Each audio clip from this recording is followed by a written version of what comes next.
لصالح نادي الحزم. أول الشباب، هذا الفريق اللي تحت سن 21 سنة، نخبة للمملكة العربية السعودية. الأخيرة المقامة في مدينة أبها تحصل عليها منتخبنا السعودي للشباب، مبارك له، ويبحثوا عن المناطق الدفاعية الافتتاحية في دوري جوي تحت سن 21 سنة.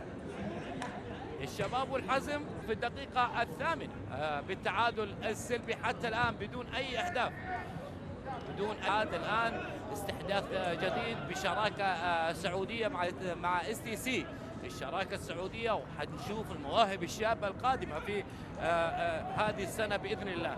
2009 لاعبين مواليد 2009 متواجدين تحت سن 21 سنة. الأداء أفضل وأفضل. هنا الكرة الشبابية أقرب إلى نادي الشباب، ما زال الشباب حتى الآن يبحث عن الانطلاقة اليسارية، وأقرب بعد ذلك إلى ركلة لاعبي نادي الحزم. عادت إلى حسان يؤدي أداء رائع.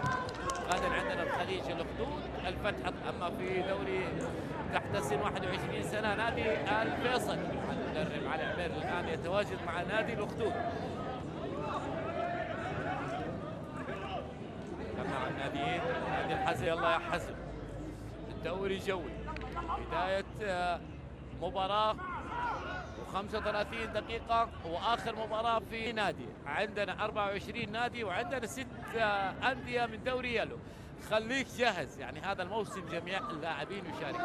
المدربين السعوديين تكلموا عن فئات سن 21 سنة. الدوران درويش، تغيير اللعب على الناحية اليمنى، الكرة للحزم. 4 دقائق رمية جانبية.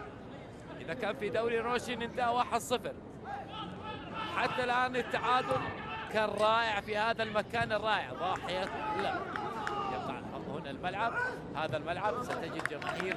يستمر سعودي برتغالي حديث، هذا هو اللاعب سلطان خميس سابقا. كرة تلعب إلى منتصف الملعب. سعود عنده كرة، سعود ينتظر حلول حليان. اسماء للمنتخب السعودي، ان شاء الله يعود منتخبنا السعودي. الان هو مشارك في كاس العالم للناشئين وكاس العالم للشباب.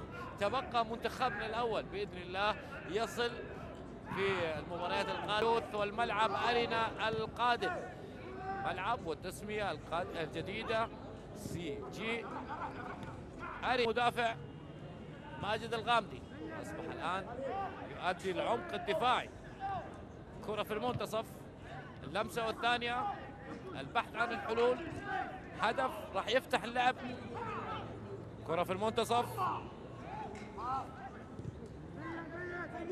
الدفاعية بعد ذلك وصلت إلى خالد.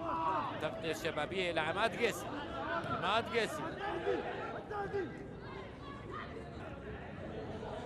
التنظيم الأكثر حتى الآن الحزم. كرة لماجد على المجحد.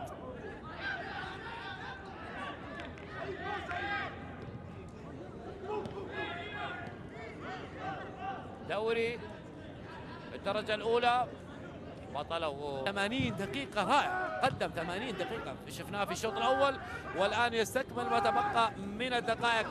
اللاعب اللي الآن بدأ البديل اليسارية. هنا كرة لنادي الحزم، زيد عبد الرحمن، العودة إلى الخلف.